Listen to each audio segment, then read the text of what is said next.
రాష్ట్రంలో శాంతి భద్రతలను పరిరక్షించడం మా ప్రభుత్వ ప్రథమ కర్తవ్యం. శాంతి భద్రతలు అదుపులో ఉంటే ప్రజలకు సంక్షేమ కార్యక్రమాలను నిరాటంకంగా అందించే అవకాశం ఉంటుంది. గత 5 సంవత్సరాలుగా రాష్ట్రంలో మాదక ద్రవ్యాల వినియోగం ఎక్కువైంది.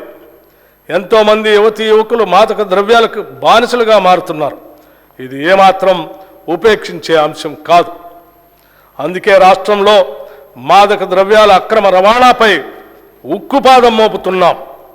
రాష్ట్రంలో గత నెల రోజులుగా మన పోలీసులు, ఆబ్కారీ అధికారులు దాడుల్లో పెద్ద మొత్తంలో పట్టుకున్న గంజాయి మరియు ఇతర మాదక ద్రవ్యాలే మా కార్యాచరణకు నిదర్శనం. మాదక ద్రవ్యాల నిరోధక బృందాలకు అవసరమైన నిధుల్ని, సిబ్బందిని ఇప్పటికే కేటాయించాం. తెలంగాణ రాష్ట్రంలో మాదక ద్రవ్యాల వినియోగం అనే మాటే ఉత్పన్నం కాకూడదు. ప్రజల్లో అవగాహన పెంచి మాదక ద్రవ్యాల మహమ్మారి బారిన పడకుండా తెలంగాణ యువతని కాపాడుతాం. ఈ నెల 4వ తేదీన జరిగిన రాష్ట్ర మంత్రివర్గ సమావేశంలో హుక్కా బార్లను కూడా నిషేధించాం. తద్వారా తెలంగాణ భవిష్యత్తును కాపాడుతామని మీ అందరికీ తెలియజేస్తున్నాం. ఎంతో కాలం పెండింగ్లో ఉన్న నూతన హైకోర్టు సముదాయానికి 100 ఎకరాల స్థలాన్ని కేటాయించడమైనది. న్యాయ వ్యవస్థ పటిష్టతకు మేము తీసుకుంటున్న ఈ చర్యతో దేశం మొత్తం తెలంగాణ వైపు చూస్తుందనటంలో సందేహం లేదు. అధ్యక్ష, చివరగా ఒక విషయం మీ ద్వారా వినమ్రంగా ఈ గౌరవ సభకు, రాష్ట్ర ప్రజానికానికి స్పష్టం చేయదలుచుకున్నాం. గొప్ప ఆశలు, ఆశయాలు ప్రతి ఒక్కరికి ఉంటాయి.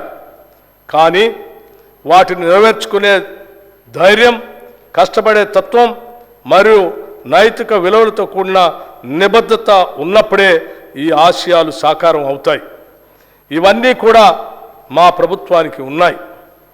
ప్రతి తెలంగాణ బిడ్డ గర్వపడేలాగా మేము ఫిబ్రవరి 4, 2024న రాష్ట్ర మంత్రివర్గ భేటీలో ఈ అంశాల్ని ఆమోదించాం. ప్రముఖ తెలంగాణ కవి అందశ్రీ వ్రాసిన జయ జయ హే తెలంగాణ జననీ జయకేతనం అనే గీతాన్ని రాష్ట్ర గీతంగా ప్రకటించాం. మన రాష్ట్ర వాహన రిజిస్ట్రేషన్ కోడ్ టీఎస్ నుండి టీజీకి మార్చాం. రాచరిక ఆనవాళ్లతో ఉన్న రాష్ట్ర అధికారిక చిహ్నాన్ని మారుస్తూ భారత రాజ్యాంగ స్ఫూర్తితో ప్రజాస్వామ్యం మరియు తెలంగాణ సంస్కృతి ప్రతిబింబించేటట్టుగా తీర్చిదిద్దడానికి నిర్ణయించాం.